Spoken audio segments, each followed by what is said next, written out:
let's look at the broken backhoe that's actually almost fixed. All right, so here you can see, oh, by the way, there's the micro house, still unfinished.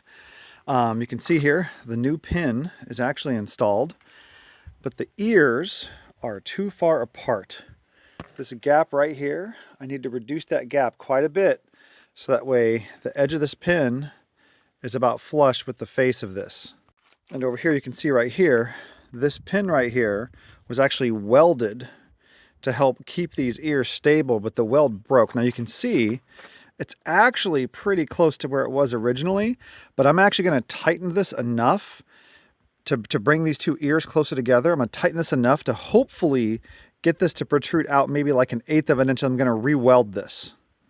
Inside my very messy workshop, you can see here, this is the old pin, and it cracked right in the center where the Zerk fitting inputs the grease, then gets pushed out of this hole, and then into this bushing that has grooves inside of it, and those grooves take the grease and lubricate the entire pin. I'll just show you briefly how I got this broken bushing out, because it took me a minute to figure out the best way. But I found a impact socket. It's almost exactly the same size. I used this to get to pound the bushing to get it to move a little bit.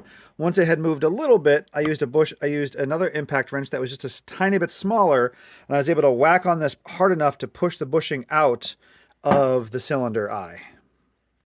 So imagine this pin is actually this eyelet, right? This part right here.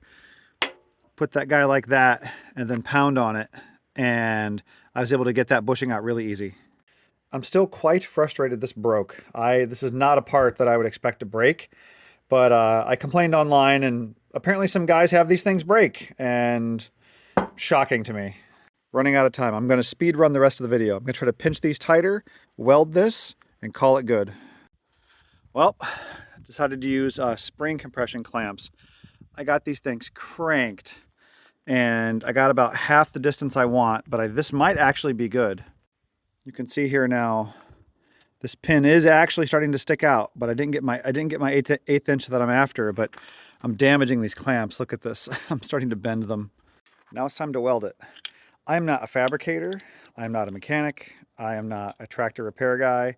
I am certainly not a welder. So go easy on me. I'm just a homesteader with very little time and very little budget, trying to do things that are way above my pay grade every day, all day. So stay tuned for the next video. I will show you the weld and see how it goes.